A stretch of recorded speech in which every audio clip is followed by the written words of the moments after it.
This man has a way with words, and he shares his unique visions of Texas with the world. Meet Dave Parsons, 2011 Poet Laureate for the great state of Texas.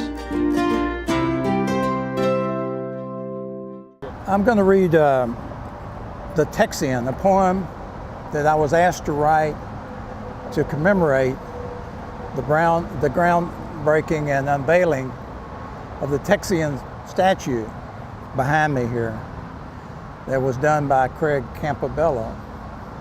I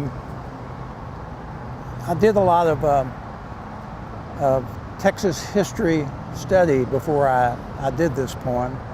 I had my usual Texas education on Texas history, but I read 3 other books, and one of them was the Texas Iliad, which gave me even further insight into the character of these men that actually fought these battles that these flags commemorate. Texian. Colonel Juan Almonte, Santa Anna's aide, was the first to call his attention to the heralding of the 2 golden stars floating in the familiar field of green, white, and red over the unlikely mission Fort Alamo. Small stars that foreshadowed the larger single searing symbol emblazoning our ultimate flag of Texas independence. We fly so proudly today, and each of the banners that flew over those many battles all spoke with the same unwavering intonation. No, no, we will not become minions. Imagine with me the cacophony of these many varied accents of Kentucky, Tennessee, Louisiana, Alabama, and Tejano, lilting together in the casting throng. A composition of the most unlikely of battlefield symphonies, a timpani for independence.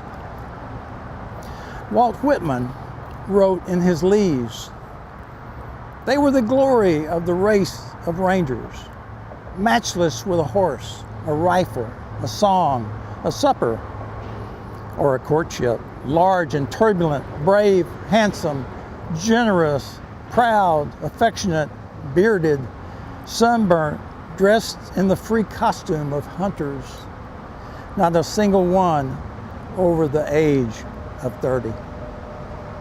These were the men and boys of whom Walt called the jet black sunrise at the last battle of Goliad. The same ebony tinted sun that fell on the hardened, rough-hewn clay arch of the hallowed battleground, Alamo, where within the brawny breastworks of both that simple chapel complex and the ragtag men staged within was mirrored these same unique Texian traits. Texian, Texian, Texian, the word that soon returned a jet black siesta to the soldiers of Santa Anna in the far-flung fields of beech brush, mesquite, live oak, and pines of the San Jacinto battleground. Texian, a word immortalized now, the world over, by the actions of these gallant few. Yet, these were seemingly ordinary men with common everyday problems, desires, prejudices, fraught with human frailties, not ideal or perfected.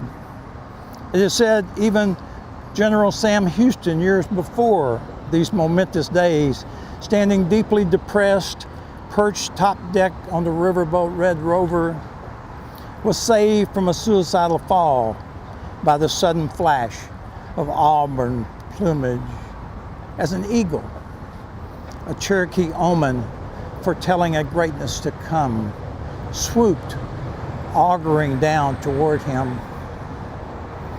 Today, we stand with one of Houston's resurrected warriors, so perfectly formed by Campobello's sword, ennobled amongst these 13 flags, not an hour's drive north of where his grand triumphant destiny brought us ours, where the wafting fragrances of salty Gulf Coast breezes and the pungent smoke of gunpowder sweated the air that breathed life into the fledgling hopeful breast of a stately body to come, making legend these hallowed winged emblems now fully realized as our omens of these many iron-willed men, uniquely, soulfully, menagerie of men, the Texians.